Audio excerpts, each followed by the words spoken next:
अब अलल पंख, अलल ध्यान दचा के, एक अलल पक्षी होता है उसको अनल भी बोलते हैं। अनल, अनल माने वायु, यानी वो आकाश वायु में ही रहता है, ऊपर नीचे नहीं आता। वो अंडे भी ऊपर ही दे देती है वो अलल पक्षी मादा, और उन अंडों को हवा में छोड़ देती है और ऐसे स्थान पर अंडे देती है, पैदा करती है कि नीचे केले के बन हो, केले के बन।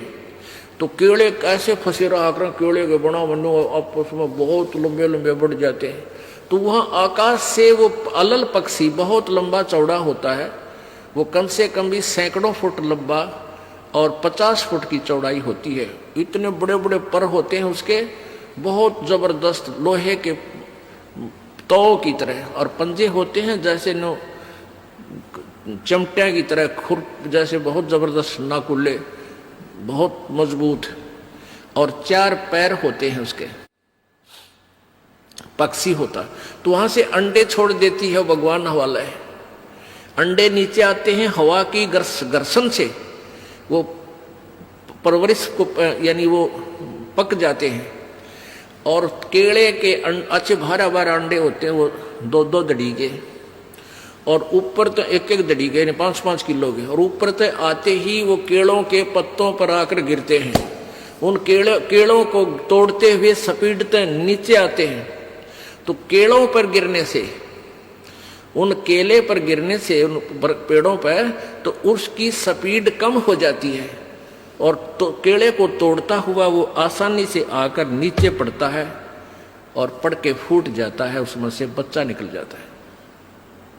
वो बच्चा वहां फिर उस वन में घूमता है, फिरता है, चारा चरता है, और फिर कुछ दिनों में वो उड़ने लग जाता है, यानी परिपक्व हो जाता है, वो प्रफुल्लित हो जाता है, और वो उड़ उड़ कर देखता है, काफी दूर तक उड़ता है, फिर वापस आ जाता है, 1-2 साल तक वही रहता है उस वन में।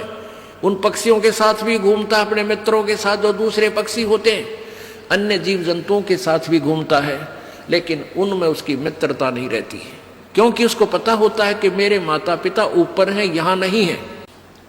पुण्यात्मा, ये बहुत ही उत्तम ज्ञान है और छुपा हुआ ज्ञान था, ये तत्व ज्ञान है।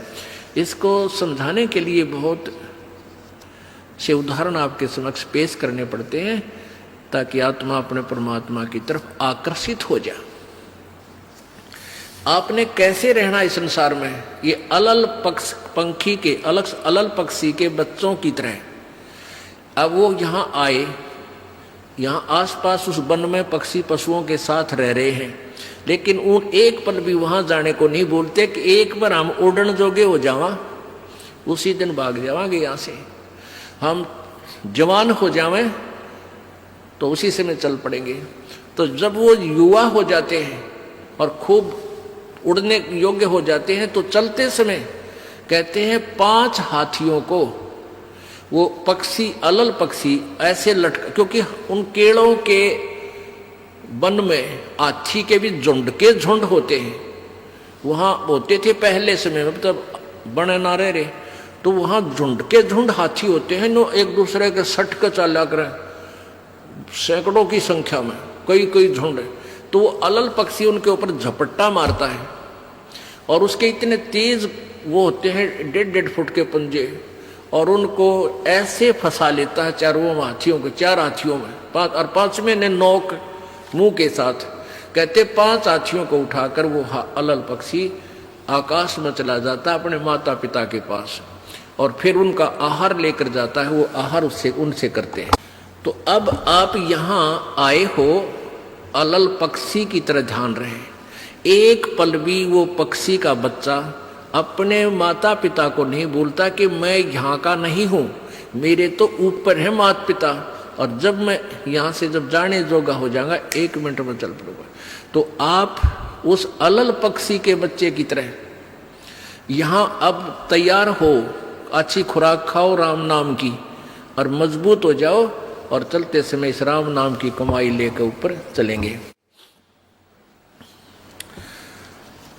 अब कहते हैं अलल ध्यान जचा के वो पक्षी का बच्चा एक पल भी वो यहाँ रह ही नहीं सकता, उसको ये पता होता है, कॉमन सेंस होती है कुदरती, कि मेरे माता पिता वहां है, जिस दिन मैं यहां से जान योग्य हो जाऊंगा एक पल नहीं रहूं यहां पर।